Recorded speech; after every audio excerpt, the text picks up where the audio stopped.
Hi అండి, నమస్తే. ఈరోజు కూడా ఒక మంచి వీడియో తీసుకొచ్చేసాను. ఈ వీడియో ఆషాఢ మాసంలో అమావాస్య రోజు అమ్మవారికి సాయంత్రం పూజ ఎలా చేసుకోవాలి, ఎప్పుడు చేసుకోవాలి, ఎవరు చేసుకోవాలి, ఏ దీపారాధన చేసుకోవాలి అనేది చూపిపోతున్నాను. అయితే ముందుగా నా ఛానల్కి ఎవరైనా కొత్తగా వస్తే ఛానల్ సబ్స్క్రైబర్ చేసుకోండి. నేను పెట్టిన కొత్త వీడియోలన్నీ మా కొత్త ఛానల్ అండి, మమ్మల్ని కూడా ఆదరించండి.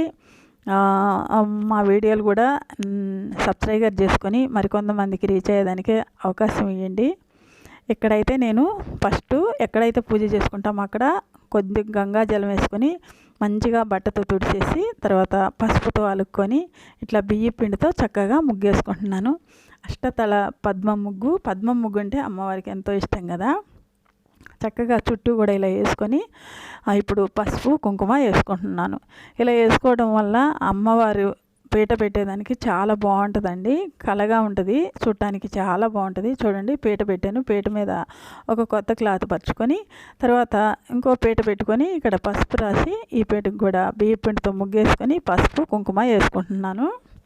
ఇలా పీటలు అమ్మవారిని పీట మీదకి కూర్చోబెట్టుకునేదానికి పీటలన్నీ చక్కగా ఇట్లా రెడీ చేసుకోవాలండి.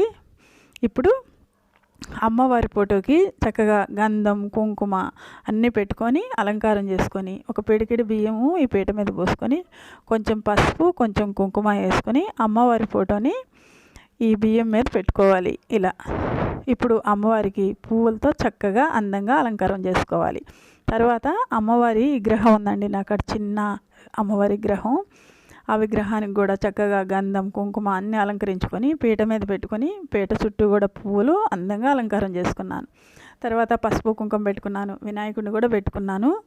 తర్వాత ఇక్కడ నేను ఇందాక అలంకారం చేసుకున్న పీట మీద ఒక ప్లేట్ తీసుకొని ప్లేట్లో చక్కగా ఇట్లా అలంకారం చేసుకొని ఇప్పుడు ఈ ప్లేట్ మీద ఉప్పు దీపం పెట్టుకుంటున్నానండి. అదే ఐశ్వర్య దీపం. ఇది అందరికీ తెలిసిందే, ప్రతి శుక్రవారం కూడా పెట్టుకోవచ్చండి.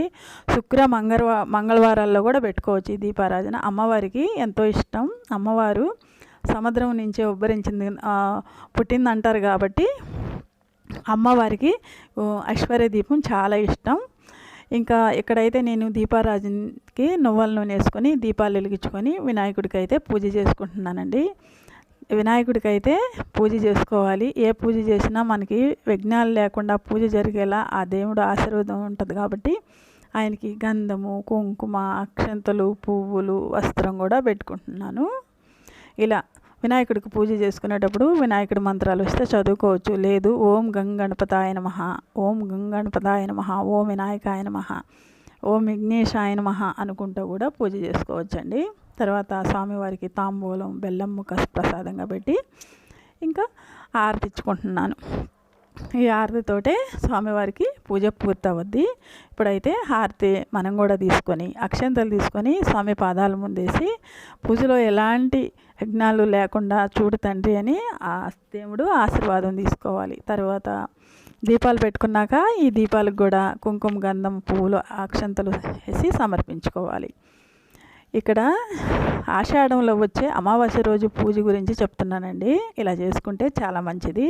అమావాస్య అన్న పౌర్ణమి అన్న అమ్మవారికి ఎంతో ఇష్టం. అమావాస్య రోజు ఈ పూజ చేసుకొని అమ్మవారి ఆశీర్వాదాలు పొందాలని మనస్ఫూర్తిగా కోరుకుంటున్నాను. తర్వాత ఆ రోజు ఒక ప్రత్యేకమైన దీపారాధన కూడా చేసుకోవచ్చండి.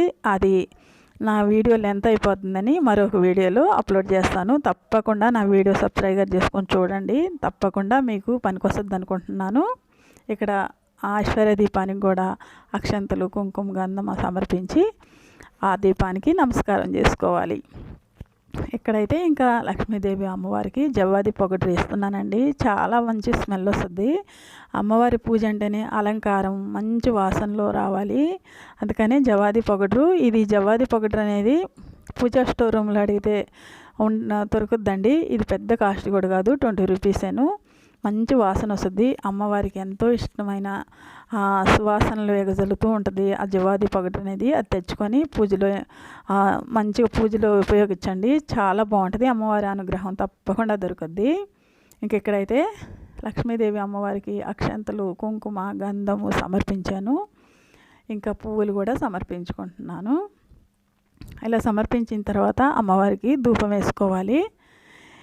అయితే ఆషాఢ అమావాస్య 4వ తారీఖు వచ్చిందండి. 4వ తారీఖు సాయంత్రం ఇలా పూజ చేసుకొని నేను చెప్పిన ప్రత్యేకమైన ఒక దీపారాధన చేసుకుంటే మనకి మన పితృదేవతలకి అందరికి కూడా మన ఇంట్లో ఏదైనా దుష్ట శక్తులున్నా అలాంటి ఉన్నా కూడా అమ్మవారికి పూజ చేయటం వల్ల అమ్మవారు మన ఇంట్లో ఉన్న దుష్ట శక్తులు బయటికి పోయి అమ్మవారు మన ఇంట్లోకి వచ్చి తిష్ట వేసుకొని కూర్చుంటుంది.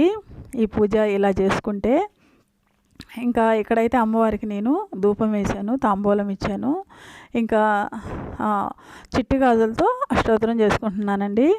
అష్టోత్తరంలో చిట్టి గాజులతో చేసుకుంటున్నాను. గోమాత చక్రాలు, లక్ష్మీ గవ్వలతో కూడా అష్టోత్తరం చేసుకుంటున్నాను. ఒకవేళ అష్టోత్తరాలు ఎవరికైనా చదవడానికి వస్తే చదువుకోండి, లేదు మాకు అక్షంతలు అవన్నీ రావండి అంటే ఫోన్లో పెట్టుకొని మీరు చేసుకోవచ్చు, ఏం పర్వాలేదండి, తప్పేమీ లేదు. అయితే అలా కూడా మాకు కుదరదు అనుకుంటే ఓం శ్రీ మాత్రే నమః, ఓం శ్రీ మాత్రే నమః, ఓం శ్రీ మాత్రే నమః, ఓం శ్రీ మాత్రే నమః అనుకుంటూ చేసుకోవచ్చండి. ఇలా చేసుకొని అమ్మవారి అనుగ్రహం తప్పకుండా పొందాలని కోరుకుంటున్నాను. ఇక్కడైతే నేను అష్టోత్తరాలు ఇంకా అన్నీ చేసుకున్నాక ఈరోజు పాయసం చేశాను, సేమియా చేశానండి. సేమియా ప్రసాదంగా పెడుతున్నాను. పాలు కూడా అమ్మవారికి అమావాస్య రోజు పాలతో చేసిన ఏదైనా ప్రసాదం కూడా చేసి పెట్టొచ్చండి. ఇక్కడైతే నేను అమ్మవారి పూజ అంతా అయినాక హారతి ఇచ్చుకుంటున్నాను. ఈ పూజలో హారతి ఇచ్చినాక పూజ పూర్తవుద్ది. మనం కూడా హారతి తీసుకొని అక్షంతలు తీసుకొని అమ్మవారి పాదాల ముందు వేసుకొని దండం పెట్టుకోవాలి. ఈ పూజలో పెట్టిన ఐశ్వర్య దీపము దీపం కొండెక్కినాక ఇంకా ఉప్పు అనేది ఉంటుంది కదా, అది ఎవరు దొక్కని చోటు వేసుకోవాలండి. ఇంకా మిగతా అన్ని ప్రసాదాలు మనమే తీసుకోవచ్చు. ఇలా పూజ చేసుకొని అమ్మవారి అనుగ్రహానికి అందరూ అనుగ్రహం దొరకాలని, అమ్మవారి అనుగ్రహం దొరకాలని మనస్ఫూర్తిగా కోరుకుంటున్నానండి. ఇదేనండి ఈరోజు వీడియో. సింపుల్గా నేను చూపించాను అనుకుంటున్నాను. మరొక మంచి వీడియోతో మళ్ళీ కలుస్తాను. ఓకేనండి, బాయ్.